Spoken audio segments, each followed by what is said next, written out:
اعوذ باللہ السمیع العلیم من الشیطان اللعین الرجیم بسم اللہ الرحمن الرحیم الحمدللہ الاولی فلا شیء قبلہ والآخری فلا شیء بعدہ والظاہری فلا شیء فوقہ والباطنی فلا شیء دونہ الحمدللہ الذی نور قلوبنا بنور ولایت المعصومین علیہم السلام والصلاة والسلام علی الشمس الضحیٰ بدر الدجا صدر العلا نور الہدا کہف الورا مصباح الظلم جمیل الشیم شفیع الامم حبیبنا و حبیب الہ العالمین ابی القاسم محمد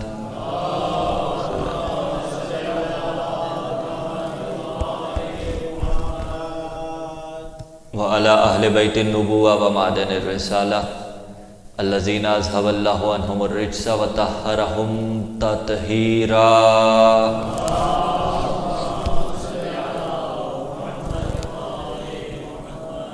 ولعنة الله على جميع أعدائهم من يوم انعقاد نطفتهم إلى قيام يوم الدين أما بعد قال الله تعالى في كتاب الله الناطق والقرآن الصادق والنور الساطع بسم اللہ الرحمن الرحیم هو الذی بعث فی الأمیین رسولا منہم یتلو علیہم آیاتی ویزکیہم ویعلمہم الکتاب والحکمہ وإن كانوا من قبل لفی ضلال مبین السلام علی الحسین وعلی علی ابن الحسین وعلی اولاد الحسین وعلی اصحاب الحسین خاندان اہل بیت علیہ السلام کی عظمتوں کے شایع نشان خضوع ولایت سے مزین اور عطر مودت سے معطر لہلہاتی ہوئی حسینی صلوات کی تلاوت فرما دیجیے۔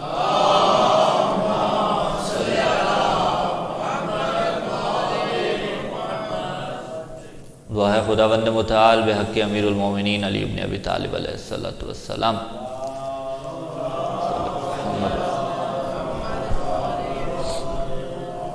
صاحب العصر والزمان اجل اللہ تعالی فرجہ الشریف کے ظہور میں تشریف فرمائے۔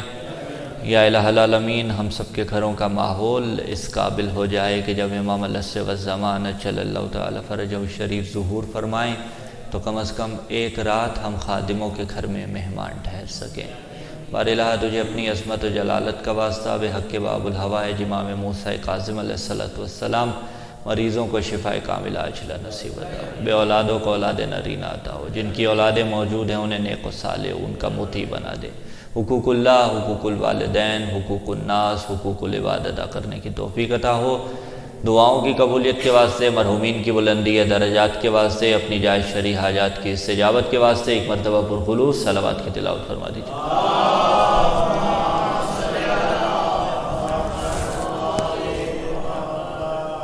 سامعین ذی وقار، موالیان حیدر کرار، محبان آل اطہار، بحمد اللہ بتوفیق الہی و بتائید محمد و آل محمد علیہ السلام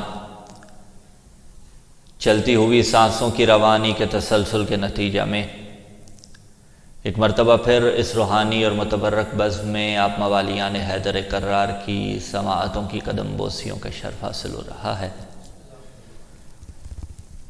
شب 28 رجب المرجب 27 کا دن اختتام پذیر ہوا اور 27 رجب المرجب کی انتہائی اہم اور بابرکت مناسبت 28 حزن کا روز، لیکن دیکھا جائے تو بڑا گہرا ربط ہے 27 کی مناسبت میں اور 28 کی مناسبت میں۔ پہلے ایک چیز جو ایک شبہ ہے اور ایک غلط فہمی ہے اس کا ازالہ کرتے ہوئے آگے بڑھیں۔ 27 رجب المرجب مکتب تشیع کے یہاں متفق علیہ ہے علماء کے مابین کہ مکتب تشیع میں 27 رجب المرجب عید بعثت رسول ہے، یوم بعثت بھی جسے کہا جاتا ہے۔ برادران اہل سنت کے یہاں 27 معراج کا روز ہے، یعنی شب 27 جو ہے ان کے یہاں 27 کی شب جو ہے شب معراج ہے، البتہ ہمارے ہاں اس معراج کی شب کے متعلق پھر دیگر اقوال ملتے ہیں۔ مشہور معروف متفق علیہ تشیع کے یہاں 27 رجب المرجب روز بعثت مصطفیٰ ہے، یعنی جس روز اللہ رب العزت نے پیغمبر اسلام صلی اللہ علیہ وآلہ وسلم کو مبعوث برسالت فرمایا۔ سوال یہ ہے کہ مبعوث برسالت فرمایا، دوسری طرف روایات شاہد ہیں کہ کنت نبیا وآدم بین الماء والطین اول ما خلق اللہ نوری۔ شیعہ مصادر میں بھی اور اہل سنت مصادر میں بھی یہ روایات موجود ہیں۔ پھر یوم بعثت کا کیا مطلب؟ یعنی یوم بعثت اگر میں بہت اس کو آسان کروں تو یوم بعثت یعنی آفیشیل اناؤنسمنٹ کا دن ہے کہ جس دن آپ پر پہلی وحی کا آغاز ہو رہا ہے، اقرا بسم ربک الذی خلق سے، یعنی آفیشلی جب آپ کو عہدہ نبوت جو پہلے سے عطا کیا ہوا تھا، اس میں کوئی شک نہیں، یہ متفق علیہ ہے کہ وہ تب بھی نبی تھا جب آدم پانی و مٹی کے درمیان، کیونکہ عیسیٰ گودی مادر میں بولا تھا اور قرآن شاہد ہے انی عبداللہ آتانی الکتاب وجعلنی نبیہ، میں عبداللہ ہوں آتانی الکتاب، اس نے مجھے کتاب دی، وجعلنی نبیہ اور نبی بنایا۔ بھئی یہ عجب ہے کہ عیسیٰ گودی مادر میں بولے، 3 دن کا بولے کہ مجھے نبی بنا کے بھیجا، 40 سال بعد نبی کو پتہ چلے کہ میں نبی ہوں، فخر عیسیٰ کو 40 سال بعد پتہ چلے، عیسیٰ کو 3 دن کا پتہ چلے، یہ نہیں ہو سکتا۔ 40 سال بعد اظہار نبوت ہے، اعلان نبوت ہے، ورنہ نبی تو تب بھی تھا جب آدم پانی اور مٹی کے درمیان تھا۔ اگر قبول فرمانا چاہیں گے تو عقیدوں کے دامن میں جملہ باندھ لیجئے گا، علی غدیر میں مولا نہیں بنا، علی غدیر میں مولا نہیں بنا۔ حیران نہ ہوئیے گا آپ کی خاموشی کو دیکھتے ہوئے، میں نے کوئی سبقت لسانی نہیں کی، جملہ میں نے بالکل پرفیکٹ کہا ہے کہ علی غدیر میں مولا نہیں بنا۔ پھر سن لیجئے، علی غدیر میں مولا نہیں بنا بلکہ غدیر میں علی کی ولایت کا اعلان ہوا ہے۔ جیسے نبی 40 سال بعد نبی نہیں بنا بلکہ 40 سال بعد یہ اعلان نبوت ہے، ایسے ہی 18 ذی الحجہ کو اظہار ولایت ہے، اعلان ولایت ہے، ورنہ علی تو تب بھی مولا تھا جب آدم نہ تھا۔ آباد سلامکم اللہ جان۔ تو یہ اعلان بعثت مصطفیٰ ہے، یعنی جس روز مبعوث برسالت پیغمبر اسلام صلی اللہ علیہ وآلہ وسلم کو فرمایا۔ اب مبعوث برسالت ہونے کے بہت سے اہداف قرآن نے بیان کیے، ان اہداف میں سے سورہ جمعہ کی یہ جو دوسری آیت ہے جو سرنامہ خداب میں ہم نے پڑھی، هو الذی بعث فی الامیین، وہی تو ہے جس نے امیین میں ایک رسول مبعوث فرمایا۔ یتلو علیہم آیاتی، پہلا ہدف یتلو علیہم آیاتی، ان پہ آیات کی تلاوت فرمائے، وَيُزَكِّيهِمْ، اور تزکیہ نفس کرے، وَيُعَلِّمُهُمُ الْكِتَابَ وَالْحِکْمَةَ، انہیں کتاب کی تعلیم بھی دے اور انہیں حکمت کی تعلیم بھی دے۔ الذی اگر گرامر کے اعتبار سے اس کو دیکھا جائے تو یہ ہے اسم موصول، اسم موصول کے بعد ایک صلہ آتا ہے، اور جب تک صلہ نہ آئے اسم موصول اپنی بات پوری نہیں کرتا۔ ٹھیک ہوگی بات یہاں تک؟ هو الذی، وہ اللہ ہے۔ اب سوال آپ سے، اگر آپ جواب دیں گے تو بات آگے بڑھے گی۔ وہ اللہ ہے، کیا یہ تعارف نبی ہے یا تعارف خدا ہے؟ آیا یہ نبی کا تعارف ہے یا خدا کا؟ سلمک اللہ، خدا آپ کو سلامت رکھے جنہوں نے کہا خدا کا تعارف ہے، بالکل درست کہا۔ اگر نبی کا تعارف ہوتا تو متکلم مقام بیان میں تھا نا، خدا مقام بیان میں تھا، فرد محال لیس بمحال، وہ ڈائریکٹلی کہہ دیتا کہ یہ نبی ہے، اس کے یہ اہداف ہیں، سیدھی سی بات ہو سکتی تھی۔ اس نے کہا وہ اللہ ہے جس نے امیین میں ایک رسول بھیجا، مقام فکر ہے یا نہیں؟ رتبہ مصطفیٰ کا، بعد از خدا بزرگ توئی، قصہ مختصر، اور اسی سے زمین ادھار لے کے ہم کہتے ہیں کہ بعد از نبی بزرگ علی قصہ، ٹھیک ہوگی بات؟ اب بعد از خدا بزرگ وہی ہے، لاکھ رتبہ بلند ہو، لیکن یہ عبد ہے وہ معبود ہے، یہ بندہ ہے وہ الہ ہے، یہ محمد ہے وہ محمود ہے، یہ بننے والا وہ بنانے والا، اس کے ذریعے اپنا تعارف کیوں؟ رتبہ وہی رہا جو خدا کا ہے، رتبہ وہی رہا جو مصطفیٰ کا ہے۔ یہ ایسے ہی ہے، روزمرہ کی اگر مثال لے لیں تو ایک مرتبہ بیٹے کے ذریعے باپ کا تعارف کروایا جاتا ہے، ایک مرتبہ باپ کے ذریعے بیٹے کا تعارف کروایا جاتا ہے۔ وہ کیسے؟ عام طور پر غالبی طور پہ اسی طرح ہوتا ہے کہ باپ کے ذریعے تعارف بیٹے کا ہوتا ہے، لیکن اگر بیٹا کوئی کارنامہ انجام دے دے، فار ایگزامپل بیٹا CSS ٹاپ کر جائے، تو پھر معاملہ برعکس ہو جاتا ہے، بیٹے کے ذریعے بابا کا تعارف بھی ہو جاتا ہے۔ لیکن اس میں بھی یہ شائبہ نہ ہونے پائے کہ کہیں باپ باپ نہیں رہتا، بیٹا بیٹا نہیں رہتا، رتبہ وہی رہے گا۔ یعنی پتہ چلا کہ چھوٹے کے ذریعے بڑے کا تعارف تب ہوتا ہے جب چھوٹا ہو قابل فخر۔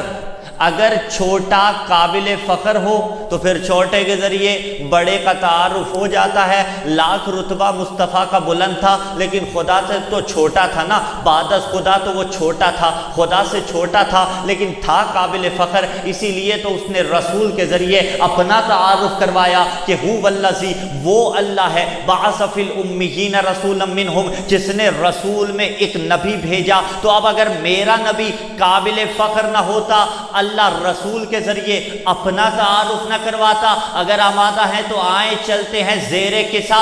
اگر نبی قابل فخر نہ ہوتا، اللہ اپنا تعارف نہ کرواتا، اور اگر بطول قابل فخر نہ ہوتی، اللہ سیدہ کے ذریعے تعارف نہ کرواتا کہ ہم فاطمہ و ابوہا و بعلہا و بنوہا، وہ بیوی ہیں، وہ بیوی کے بچے ہیں، وہ بیوی کے شوہر نامدار، وہ بیوی کے بابا پیغمبر اسلام صلی اللہ علیہ وآلہ وسلم۔ تو میں ایک جملہ کہوں، اسلام کلیات کی بحث کرتا ہے، جزیات نکالنا مکلف کا کام ہوتا ہے۔ تو ایک دستور، ایک فارمولہ تو ہمیں مل گیا، اللہ نے بطول کے ذریعے تعارف کروا کے یہ بتا دیا کہ اب میرے نزدیک محمد کے ساتھ اگر رشتہ داری کی بنیاد پہ آؤ گے تو شاید میں قبول نہ کروں، شاید میں قبول نہ کروں کہ فلاں رسول کا یہ لگتا تھا، فلاں رسول کا یہ لگتا تھا۔ میں مرکزیت فاطمہ کو دے رہا ہوں، اب مجھے بتانا کوئی بطول کا کیا لگتا تھا۔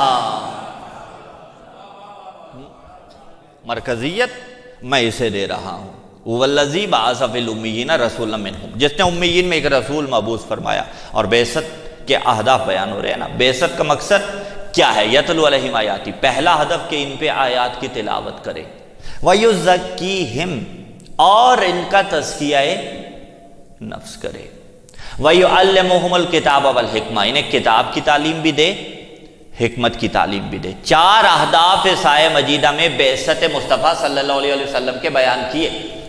اسی سے ملتی جلتی ایک آیہ مجیدہ سورہ بقرہ کے اندر بھی موجود ہے، اور وہ آیت دراصل دعائے ابراہیم ہے کہ ابراہیم و اسماعیل علیہ السلام جب خانہ خدا کی دیواریں بلند کر رہے تھے نا، تو چند دعائیں مانگتے جا رہے تھے۔ وَإِذْ يَرْفَعُ إِبْرَاهِيمُ الْقَوَاعِدَ مِنَ الْبَيْتِ وَإِسْمَاعِيلُ رَبَّنَا تَقَبَّلْ مِنَّا إِنَّكَ أَنْتَ السَّمِيعُ الْعَلِيمُ، 127 نمبر آیت سورہ بقرہ کی۔ اگلی آیت 128، رَبَّنَا وَاجْعَلْنَا مُسْلِمَيْنِ لَكَ وَمِنْ ذُرِّيَّتِنَا أُمَّةً مُسْلِمَةً لَكَ وَأَرِنَا مَنَاسِكَنَا وَتُبْ عَلَيْنَا إِنَّكَ أَنْتَ التَّوَّابُ الرَّحِيمُ۔ دو نبی خدا خانہ خدا کی دیواریں بلند کر رہے ہیں۔ کام کتنا بڑا کہ میری اور آپ کی سوچ وہاں تک جا نہیں سکتی جتنا بڑا کام ابراہیم و اسماعیل علیہ السلام انجام دے رہے تھے۔ اور دعا کیا کر رہے ہیں؟ ربنا وجعلنا مسلمین لک، اور سب سے پہلے جس نے آپ کو مسلمان کہہ کے مخاطب کیا وہ ابراہیم علیہ السلام تھے۔ وسماکم المسلمین، سب سے پہلے اس نے مسمہ یعنی مسلمین کہہ کے مخاطب کیا تمام مسلمانوں کو۔ ربنا وجعل مسلمین لک، بار الہ چاہتے یہ ہیں ایک ذریت مسلمہ ہر دور میں ہمارے خاندان میں ہو۔ وارنا مناسکنا، اور ہمیں عبادت کی حقیقت سے آگاہ فرما۔ ایڈریس نوٹ کر سکتے ہیں 128 سورہ بقرہ، وجعلنا مسلمین، بار الہ ذریت مسلمہ ہو میرے خاندان میں۔ دعا ابراہیم نے مانگی اور پیغمبر نے فرمایا انا دعوت ابی ابراہیم، میں اپنے جد حضرت ابراہیم کی دعا کا نتیجہ ہوں۔ اور فیصلہ قرآن کا ہے، قرآن یعنی نص یعنی جس میں 0.1% بھی احتمال خلاف نہیں ہوتا۔ جس میں عقل انسانی تصور بھی نہیں کر سکتی کہ یہ نہیں یہ ہوگا.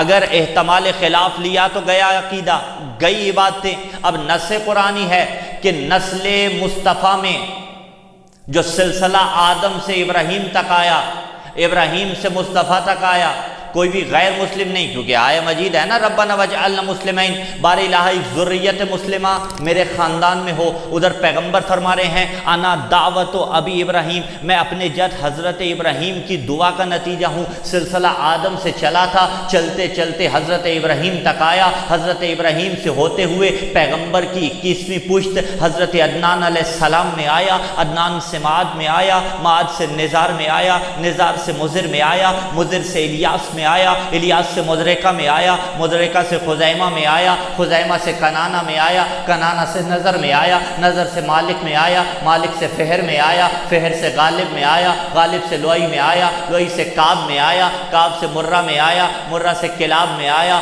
کلاب سے قصی میں آیا، قصی سے عبد مناف میں آیا، عبد مناف سے ہاشم میں آیا، ہاشم سے عبد المطلب میں آیا، عبد المطلب سے یہ نور الہیہ 2 حصوں میں تقسیم ہو گیا. ایک پشت عبداللہ میں آیا، ایک ابو طالب کے مقدر میں آیا. جو پشت عبداللہ میں آیا وہ محمد الرسول اللہ بنا، جو ابو طالب کے مقدر میں آیا وہ علی ولی اللہ بنا.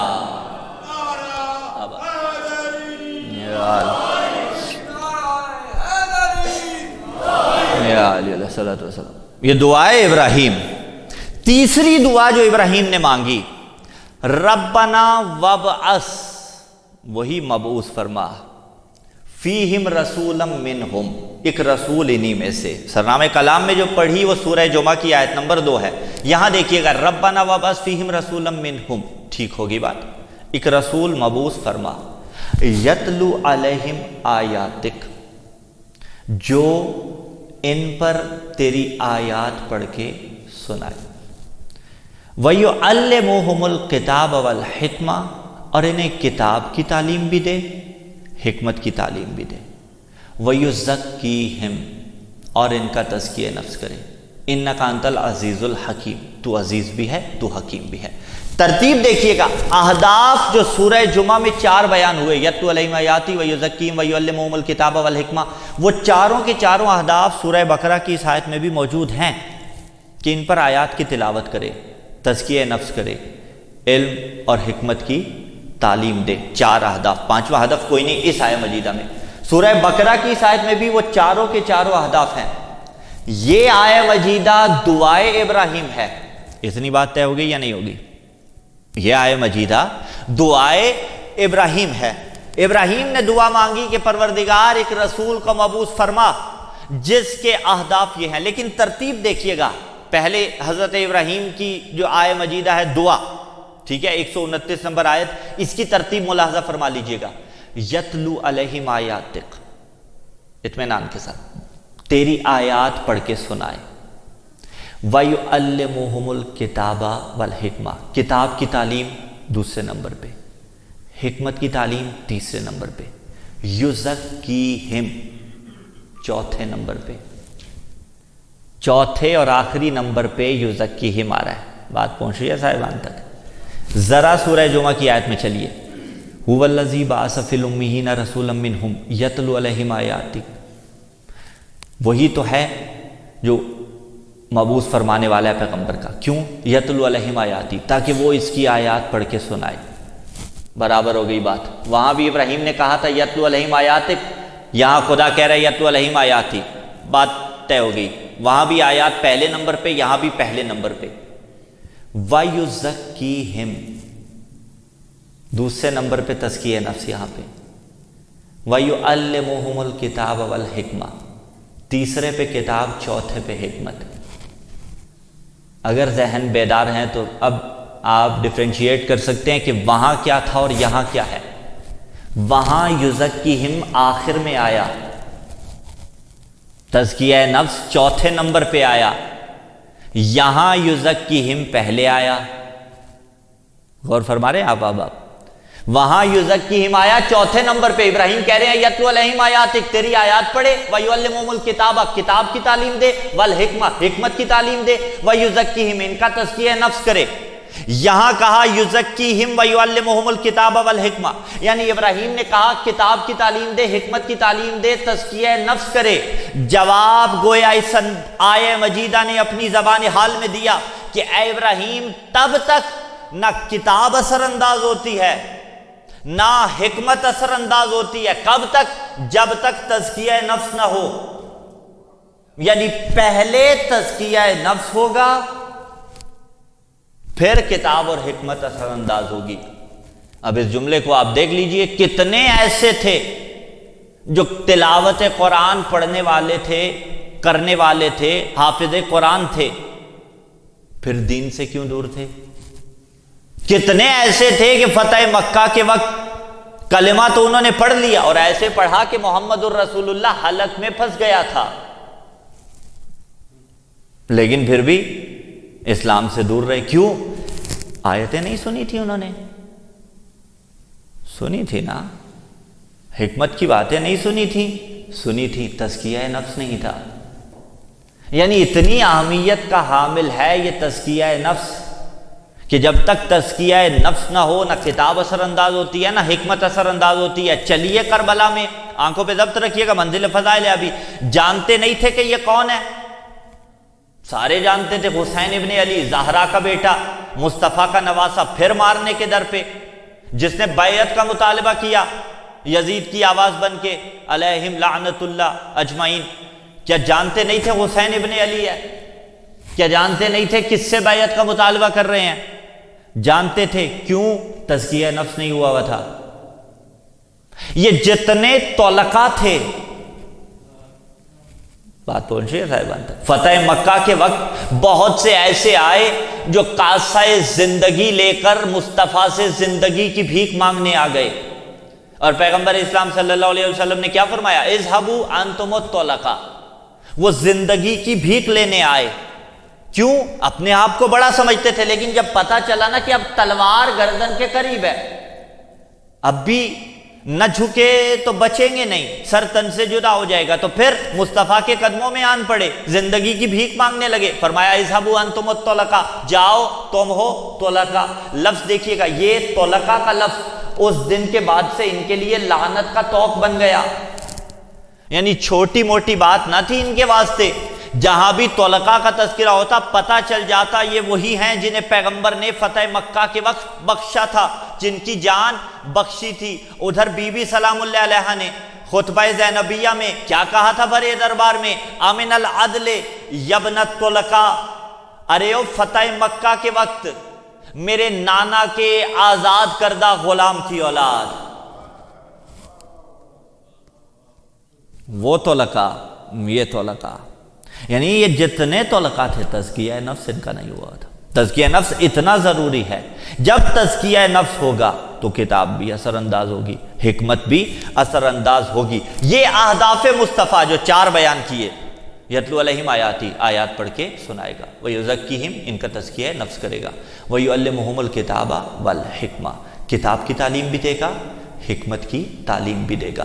اب بعد از مصطفیٰ کیا بعثت کے یہ اہداف ختم ہو گئے؟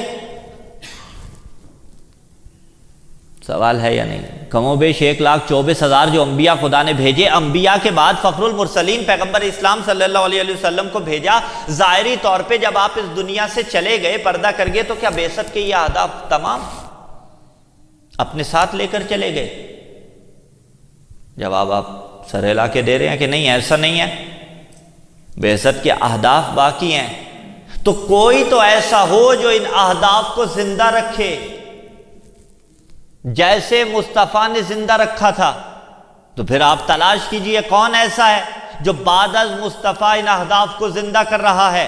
یتلو علیہم آیاتی، ان پر آیات کی تلاوت کرے، پہلا ہدف، ویزکیہم، تزکیہ نفس کرے، ویعلمہم الکتاب والحکمہ، حکمت بھی سکھائے، کتاب بھی سکھائے۔ اسی لیے تو فرمایا تھا انی تارک فیکم الثقلین، اسی لیے تو فرمایا تھا علی مع القرآن والقرآن مع علی، اسی لیے تو کہا تھا میرے بعد اگر ساری امت ایک طرف، علی ایک طرف، ساری امت کو چھوڑ دینا، علی کی اتباع کرنا، علی کبھی تمہیں گمراہ ہونے نہیں دے گا۔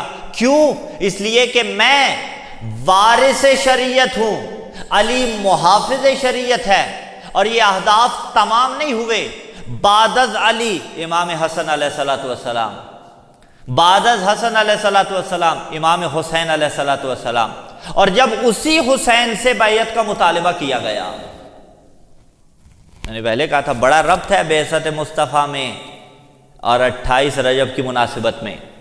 کس حسین سے بیعت کا مطالبہ کیا جا رہا ہے؟ حسین منی و انا من الحسین، مجھ سے، میں حسین سے۔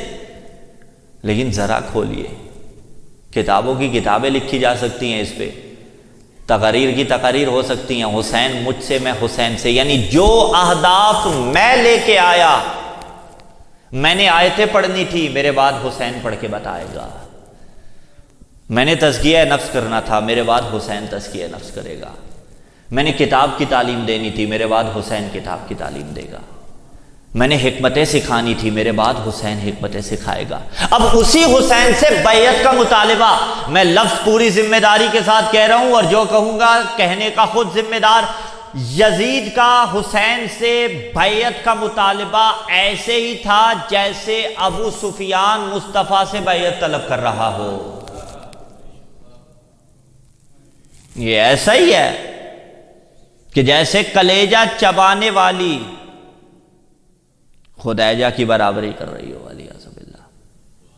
یہ ناطق قرآن جس سے بیعت کا مطالبہ کیا جا رہا ہے۔ اور بیعت کیا مطلب بیعت کا؟ ہمارے یہاں تو فقط معصوم کی بیعت کی جاتی ہے نا، ایسا ہی ہے نا، معصوم ہی کی بیعت کی جاتی ہے، اس کے سوا کسی کی بیعت ہمارے ہاں نہیں کی جاتی۔ اور اگر تقلید بھی ہے تو تقلید بیعت نہیں ہے، ٹھیک ہے؟ تقلید کا اور مفہوم ہے، رجوع کرنا، اور بیعت کا اور مفہوم ہے، لیکن یہ ایک مغالطہ ہے، ایک شبہ ہے کہ تقلید اور بیعت کو ایک بنا کے پیش کیا جاتا ہے، ایسا نہیں ہے، ٹھیک ہے؟ بیعت اور تقلید میں زمین و آسمان کا فرق ہے، بس آپ متوجہ رہیے اس جانب۔ حسین سے بیعت کا مطالبہ، بیعت کیا مطلب؟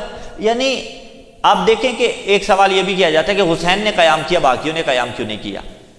جبکہ از حیثیت امام نہ حسن کی مصلحت میں کوئی فرق، نہ حسین کی مصلحت میں کوئی فرق۔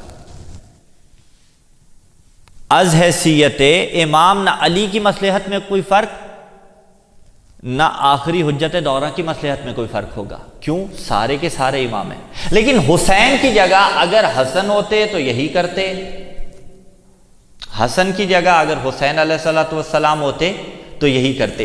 اس نے بیعت کا مطالبہ اس لیے کیا کہ ایک طرف تو جو اس کا سیاہ نامہ اعمال تھا وہ آپ کے سامنے ہے، لیکن بیعت کا مطالبہ مطلب یہ تھا کہ اپنے سیاہ نامہ اعمال کے نیچے مہر تصدیق معصوم ثبت کروا دینا،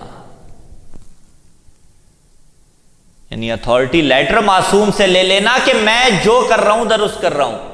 اسی لیے جب حسین نے خطبہ دیا ولید کے دربار میں تو فرق کیا، میں اور ہوں، یہ اور ہے۔ کیا کہا؟ ان اہل بیت النبوہ و معدن الرسالہ، ہم اہل بیت نبوہ ہیں، و معدن الرسالہ، اور رسالت کی کانیں، و مختلف الملائکہ و محل الرحمہ، ملائکہ کے آنے جانے کا مرکز ہمارا گھر، محل الرحمہ، رحمتیں ہمارے گھر میں اترتی ہیں، بنا فتح اللہ و بنا ختم اللہ، ابتدائے خلافت بھی ہم سے ہوئی، انتہائی خلافت بھی ہم پہ ہوگی، و یزید رجل فاسق، یزید وہ جو فاسق ہے، فاسق کسے کہتے ہیں؟ جو علل اعلان گناہ کرتا ہو، شارب الخمور و راکب الفجور، سرکشی کے گھوڑے پہ سوار، و معلن بالفسق، علل اعلان گناہ کرنے والا، مثلی لا یبایع مثلا، مجھ جیسا اس جیسے کی بیعت نہیں کر سکتا، میں اس کی بیعت نہیں کر سکتا، مثلی لا یبایع مثلا، مجھ جیسا اس جیسے کی بیعت نہیں کر سکتا۔ یہ کیا ہے؟ یہ انہی اہداف کی طرف اشارہ ہے کہ جو اہداف مصطفیٰ تھے، کہ میں رسول اللہ کا وارث ہوں، میں اس کا وارث ہوں کہ جس کے متعلق خداوند متعال نے فرمایا کہ وہ کتاب و حکمت کی تعلیم دے گا۔ یعنی اگر میں بیعت نہیں کر سکتا تو اس کا مطلب مصطفیٰ بیعت نہیں کر سکتے، اگر میں بیعت نہیں کر سکتا تو اس کا مطلب حسن بیعت نہیں کر سکتے، اگر میں بیعت نہیں کر سکتا تو اس کا مطلب علی بیعت نہیں کر سکتے، اگر میں بیعت نہیں کر سکتا تو اس کا مطلب رسول اللہ بیعت نہیں کر سکتے، اگر رسول اللہ بیعت نہیں کر سکتے تو اس کا مطلب کیا ہے اس کا مطلب؟ اس کا مطلب یہ ہے کہ خدا بیعت نہیں کر سکتا.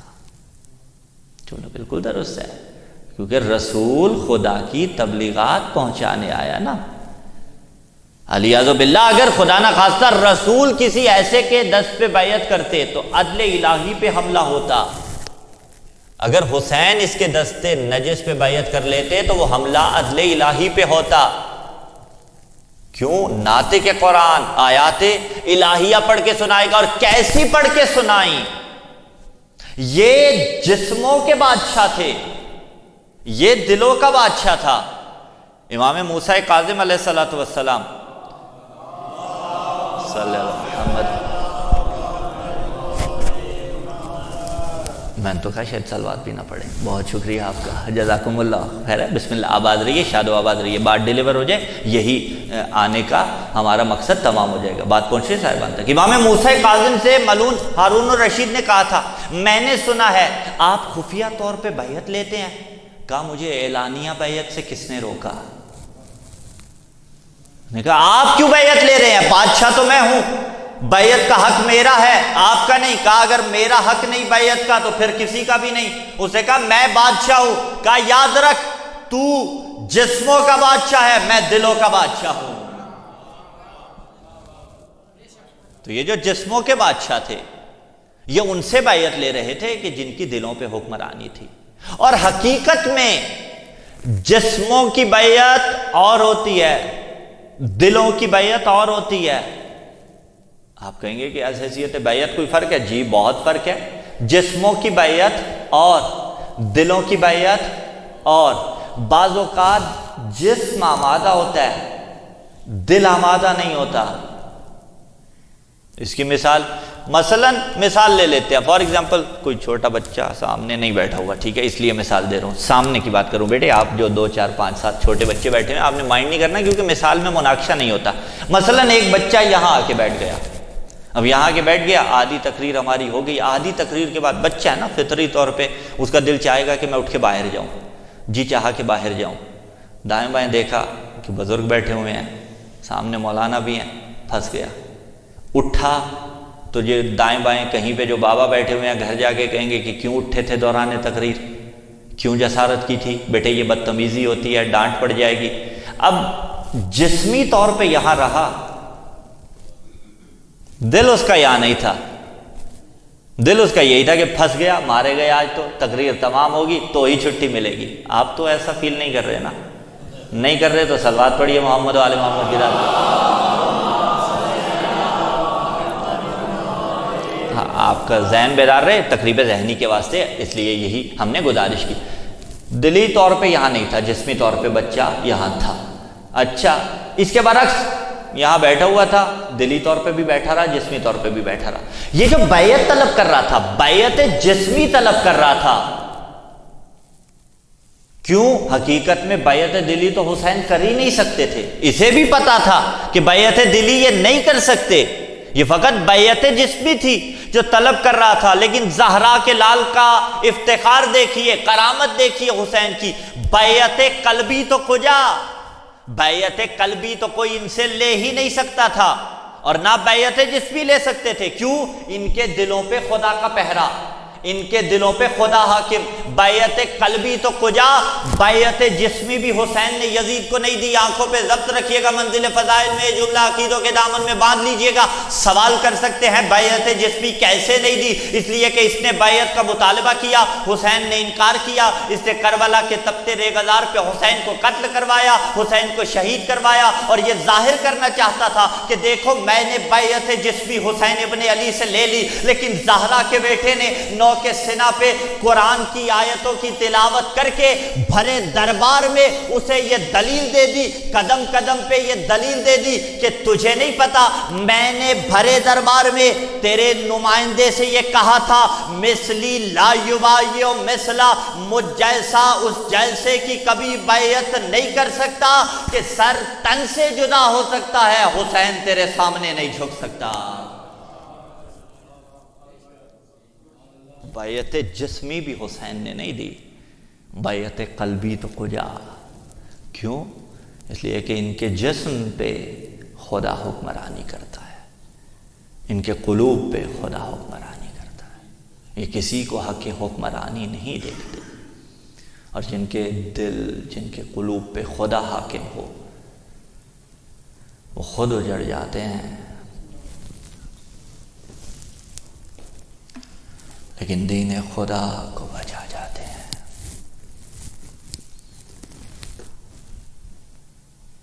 زمانے نے حسین کو مدینے میں رہنے نہیں دیا۔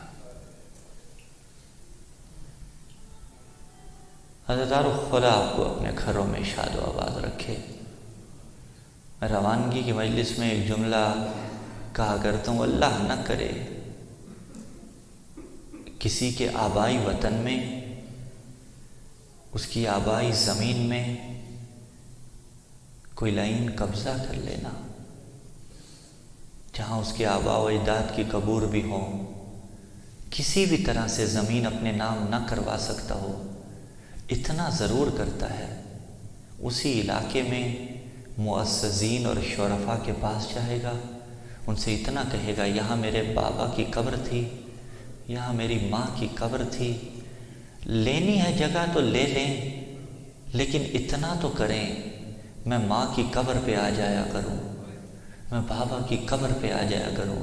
عزادارو، غربت کی انتہا ہے۔ حسین مدینے سے جا رہے تھے، کیا حسین کو پتہ نہیں تھا کہ آج کے بعد ماں کی قبر نصیب نہیں ہوگی؟ آج کے بعد نانا کے مرکز پہ حسین نہیں آئے گا، آج کے بعد بھیا حسن سے ملنے قبر حسن پہ حسین نہیں آئے گا۔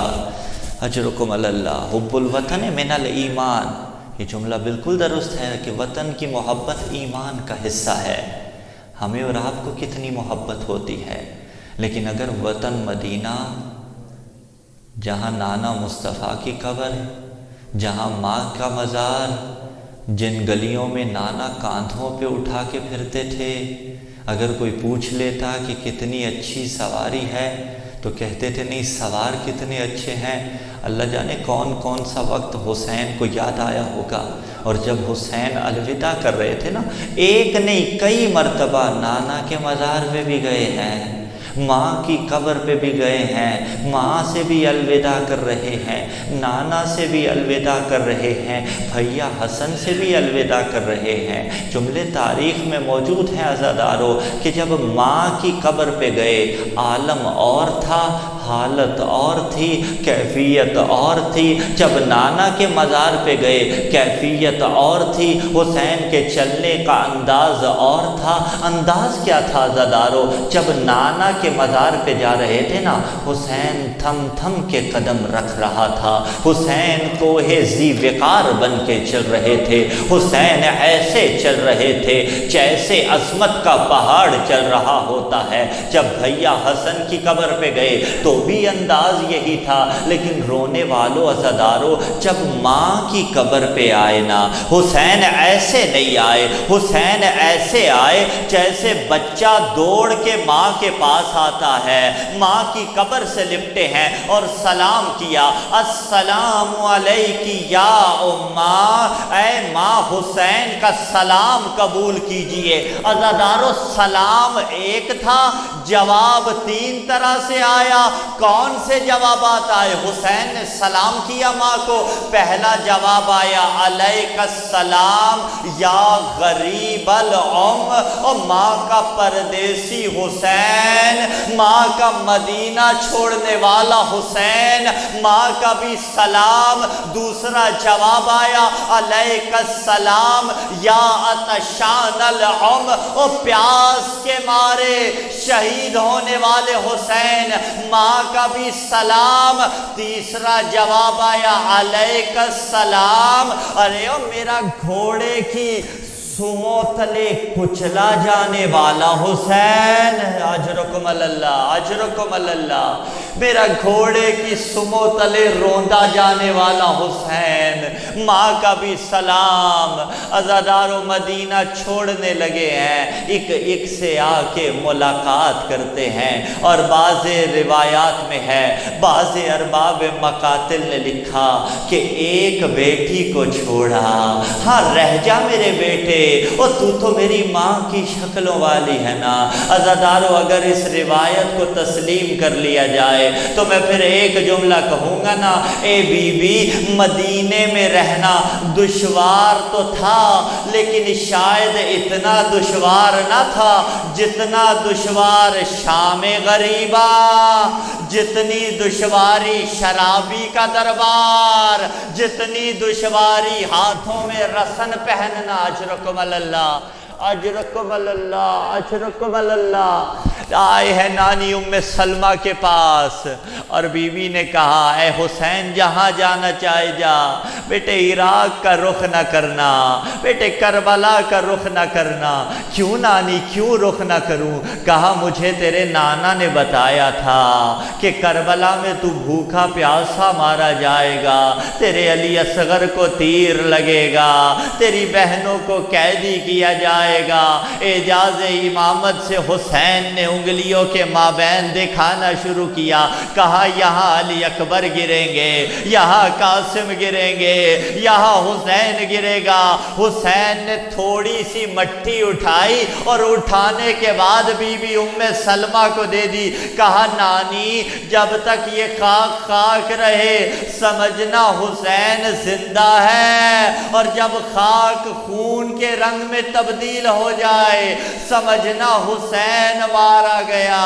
عزادارو چلنے لگے ہیں مدینے سے۔ عبداللہ ابن سنان کوفی کی ایک روایت سنیے، یہ کہتا ہے میں مدینے میں آیا، مدینے والے پریشان تھے، میں نے کہا کاہے کی پریشانی ہے، اتنے اداس کیوں ہو؟ کہنے لگے مدینے کی رونق، حسین مدینہ چھوڑ کے جا رہے ہیں۔ یہ کہتا ہے میں محلہ بنو ہاشم میں چلا گیا، حسین کی تیاری کے منظر دیکھوں، حسین کیسے چھوڑ رہے ہیں مدینہ میں دیکھوں۔ کہتا ہے محلہ بنو ہاشم میں گیا، تیاریاں ہو رہی ہیں، اچانک عباس نے کہا اے مدینے والو اب ذرا دور چلے جاؤ، او علی کی بہو بیٹیوں نے سوار ہونا ہے۔ عزادارو عبداللہ ابن سنان کوفی کہتا ہے میں دور چلا گیا اور دور سے منظر دیکھنے لگا، بیت الشرف کے دروازے پہ ایک ایک ناکا کو لایا جاتا، ناکا کو بٹھایا جاتا، بیویاں تکریم کے ساتھ سوار ہوتی۔ ایک مستور باہر نکلی، حسن کے یتیم قاسم نے سوار کروایا، ماں کو سوار کروایا، پھر بیت الشرف کے دروازے پہ ایک اور ناکا بٹھایا گیا، علی کی بیٹی ام کلثوم سوار ہوئی۔ اب اگلا ناکا جو بٹھایا گیا، حسین نے مسند چھوڑ دی، علی اکبر آگے بڑھے، اونو محمد آگے بڑھے، قاسم آگے بڑھے، نالین کوئی سنبھال رہا ہے، پردہ محمل کوئی درست کر رہا ہے۔ عزادارو عباس آگے بڑھے، زانو کو خم کیا، میں نے کہا یہ کون بی بی ہے جس کی ایسی تعظیم کی جا رہی ہے؟ کہا یہ علی کی بیٹی زینب ہے۔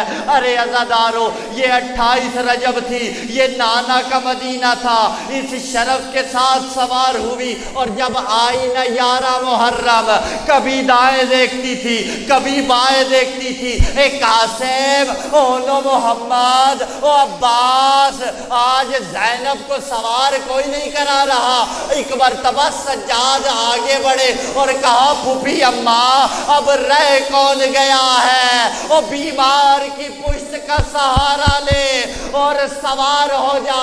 ایک جملہ آپ کا ارادہ ہے اگر رونے کا مزید عزادارو تو بی بی سوار ہوئی، اونٹ اپنی بولی میں کچھ کہتے تھے، کہا سجاد مجھے بتا یہ کیا کہتے ہیں؟ کہا جانور ہے پھوپھی اماں لیکن جانتے ہیں اور کہتے ہیں تمہاری پشت پہ اور نبی زادیہ سوار، دیکھو اطمینان سے چلنا۔ میں کہوں گا حیوانوں کو تو پتا تھا اور نہیں پہچانا تو نانا کی امت نے ہاتھوں میں رسن پہنائے، بکرے لوٹ لیے، کبھی اس دربار کبھی اس دربار اور کبھی شرابی کا دربار، اور کہتی تھی یزید سے یہ تو تقدیر کا فیصلہ کہ مجھے تیرے ساتھ بولنا پڑنا ہے۔ ماتم حسین